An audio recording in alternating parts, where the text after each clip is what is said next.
राधे राधे दोस्तों, जय श्री कृष्णा। स्वागत है आपका हमारे चैनल पर। सबसे पहले तो आप सभी को बट सावित्री व्रत की ढेर सारी शुभकामनाएं। हिंदू धर्म में बट सावित्री व्रत का अपना ही एक विशेष महत्व है। इस व्रत को सुहागिन महिलाएं अपने पति की लंबी उम्र, दीर्घायु होने के लिए और साथ ही सुख समृद्धि प्राप्ति के लिए करती हैं। हर साल ज्येष्ठ मास के कृष्ण पक्ष की अमावस्या तिथि को बट सावित्री व्रत रखा जाता है, लेकिन देश के अधिकांश हिस्सों में यह बट सावित्री व्रत ज्येष्ठ पूर्णिमा के दिन भी मनाया जाता है, जिसे बट पूर्णिमा के नाम से जाना जाता है। इस व्रत को रखने से अखंड सौभाग्य की प्राप्ति होती है। तो आज की इस वीडियो में हम आपको बताने जा रहे हैं कि साल 2026 में बट सावित्री व्रत कब रखा जाएगा, 16 मई को या 17 मई को। सही तारीख जानिए और इसे पूजा का शुभ मुहूर्त हमें कब प्राप्त हो रहा है यह भी मैं आपको बताऊंगी। और साथ ही हम बात करेंगे कि बट सावित्री व्रत की पूजन की सामग्री क्या क्या होती है, पूजा की नियम क्या है और बट सावित्री व्रत का पारण आपको किस समय करना चाहिए और बट सावित्री व्रत करने का सही विधि क्या है। तो चलिए वीडियो के अंत तक बने रहिएगा ताकि आपको पूरी जानकारी प्राप्त हो सके। और यदि मेरी वीडियो अच्छी लगी तो कमेंट करके ज़रूर बताइएगा और अपने दोस्तों तक शेयर ज़रूर करिएगा।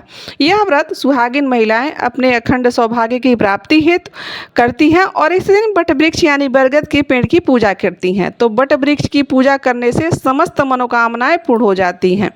वैसे भी बट वृक्ष जो होता है वह एक ऐसा प्रतीकात्मक वृक्ष माना जाता है कि उसकी जड़ें जितनी फैलती हैं उसी प्रकार से उसकी पूजा करने से मनुष्य के जीवन में सुख समृद्धि और उतनी ही सुख समृद्धि बढ़ती जाती है। कहते हैं कि बट सावित्री के दिन उपवास रखने से सुहागिन महिलाओं के परिवार में सुख समृद्धि बट वृक्ष के समान ही फैलती जाती है और पति की लंबी आयु होती है। साथ साथ जीवन में जो बाधाएं चल रही हैं वह भी समाप्त हो जाती हैं।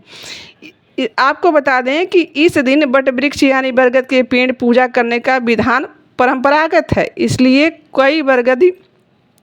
कहीं पे इसे बरगदाई के नाम से भी जाना जाता है। दोस्तों, बरगद के पेड़ में भगवान ब्रह्मा, विष्णु और महेश का निवास माना जाता है, इसलिए बट वृक्ष के नीचे बैठकर पूजा करने और व्रत का कथा सुनने का अपना ही एक विधान है। अब आपको बता दें कि बट सावित्री वाले दिन ही सावित्री देवी ने अपने पति के प्राण यमराज से छीन कर लाई थी, इसीलिए इसे बट सावित्री के नाम से जाना जाता है। तभी से महिलाएं इस व्रत को अपने पति की लंबी आयु के लिए करती हैं। अब जान लेते हैं कि इस व्रत में कुछ ज़रूरी सामग्री होती है जिसे ज़रूर रखना चाहिए।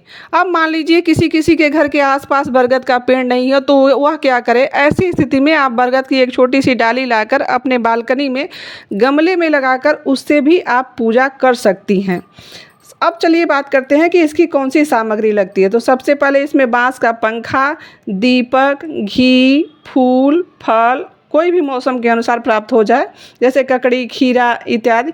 इसके अलावा रोली, मौली, चंदन, सिंदूर, कच्चा सूत, अक्षत, गेहूं के आटे की बनी हुई पूड़ियाँ कम से कम 14 हो, 14 कम से कम बने हुए गुलगुले हो, 16 श्रृंगार की सामग्री, पान, सुपारी, लौंग, इलायची, नारियल, थोड़े से भीगे हुए काले चने, जल का एक लोटा, बरगद के पेड़ की कोपल और गाय का गोबर, पूजा की थाली, चावल और हल्दी से बना हुआ ऐपन, ये सब मुख्य सामग्री है। व्रत कब करना है यह जान लेते हैं।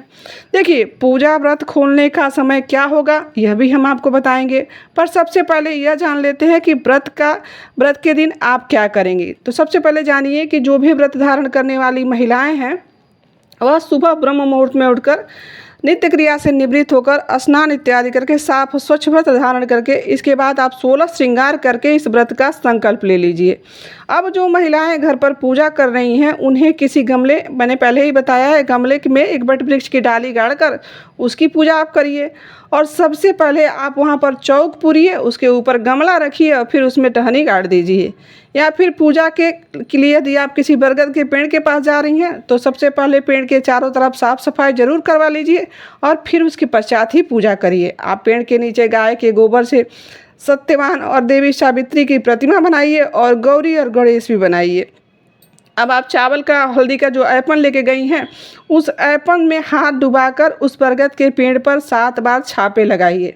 इसके बाद बट वृक्ष को जल अर्पित करिए, फूल माला चढ़ाइए, रोली, सिंदूर, अक्षत अर्पित करिए।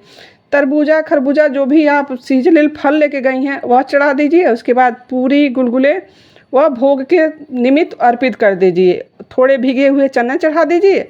अब पुनः जल से अभिषेक करिए। उसके बाद धूप दीप जलाइए। अब आप बट वृक्ष को पंखा जो आप बेना लेके गई हैं बांस का पंखा उससे हवा करिए। उसके पश्चात आप कच्चा सूत लेकर बट वृक्ष के चारों तरफ 11, 21, 51 या 108 बार परिक्रमा करिए। ध्यान रहे परिक्रमा पूरी होने के बाद जो धागा बचा हुआ है उसे आप वहीं पर छोड़ दीजिए, ये नहीं कि तोड़कर घर लेके चले आएँ। अब आप अपने हाथों से भीगे हुए जो चने हैं वो बट सावित्री की व्रत उसे हाथ में लेकर बट सावित्री की व्रत का पढ़ें सुने और उसके बाद बरगद की पेड़ की आरती करके पूजा में हुई भूल चूक के लिए क्षमा मांगिए।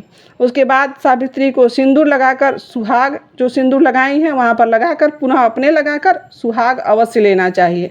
उसके बाद भीगे हुए चने के साथ धन या वस्त्र लेकर अपनी सास को उनके पैर छूकर उन्हें बायना देना चाहिए और उनका आशीर्वाद प्राप्त करना चाहिए। अब आपको बता दें कि वैसे तो जो बट सावित्री का व्रत होता है इसका पारण अगले दिन सुबह किया जाता है, लेकिन कहीं कहीं पूजा करने के बाद निर्जला जो महिलाएं व्रत रहती हैं वह पानी पी लेती हैं, तो पूजा के बाद व्रत का पारण कर लेते हैं। तो आपके परिवार में जो भी परंपरा हो यह व्रत परंपरागत रूप से चलती है, तो आपके घर में जो परंपरा है उसके हिसाब से उसके नियम से इस व्रत के पारण करना चाहिए। और अगले दिन सुबह जल्दी उठकर स्नान इत्यादि करके साफ स्वच्छ वस्त्र धारण करके भगवान की पुनः पूजा करके उसके बाद किसी ब्राह्मण को यथासंभव जो हो सके वह दान देकर उसके बाद इस व्रत को खोल लेना चाहिए। अब इस व्रत को खोलने का नियम अलग अलग जगह पे अलग अलग प्रकार से है। जैसे कई लोग बरगद के पेड़ का जो कोपल होता है उसको निगल कर व्रत खोलते हैं, कई लोग जो काला चना भिगोए रहता है उसको निगल कर व्रत खोलते हैं। तो ऐसा जैसा आपके घर पर होता होगा वैसा आप कर लीजिएगा। चलिए अब जान लेते हैं कि इसके शुभ तिथि के बारे में। तो देखिए अमावस्या तिथि की शुरुआत हो रही है 16 मई 2026 की सुबह 5:11 पर और मत्स्य तिथि की समाप्ति होगी 17 मई 2026 की प्रातःकाल 1:30 पर। अब बात करें पूजा के शुभ मुहूर्त के बारे में, तो इस दिन पूजा का शुभ समय जो प्राप्त हो रहा है वह 7:12 से लेकर सुबह 8:55 तक रहेगा और इस दिन अभिजीत मुहूर्त रहेगा 11:50 से लेकर दोपहर 12:45 तक। इस दिन सूर्योदय का समय होगा 5:30 पर और शाम को सूर्यास्त होगा 7:05 पर। इस दिन राहु काल भी लग रहा है जो कि 8:55 से लेकर सुबह 10:36 तक रहने वाला है। राहु काल के दौरान कोई भी पूजा पाठ या शुभ कार्य नहीं किया जाता है, यह अशुभ समय माना जाता है। अब बात करेंगे कि आप व्रत के पारण के विषय में कि जो सावित्री वाले दिन की पूजा करने के बाद व्रत का पारण कर लेते हैं उनके लिए ध्यान देने की बात यह है कि यदि आप पूजा के बाद व्रत का पारण करती हैं तो ध्यान दीजिएगा कि वह समय राहु काल का नहीं होना चाहिए।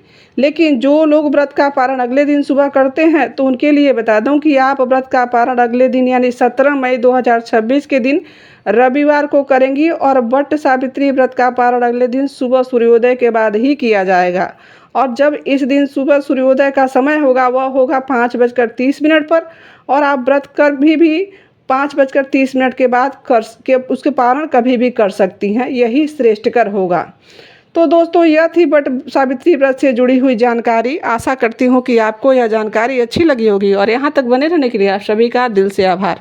मिलते हैं किसी ऐसी जानकारी के साथ, अभी के लिए बस इतना ही। राधे राधे, जय श्री कृष्णा।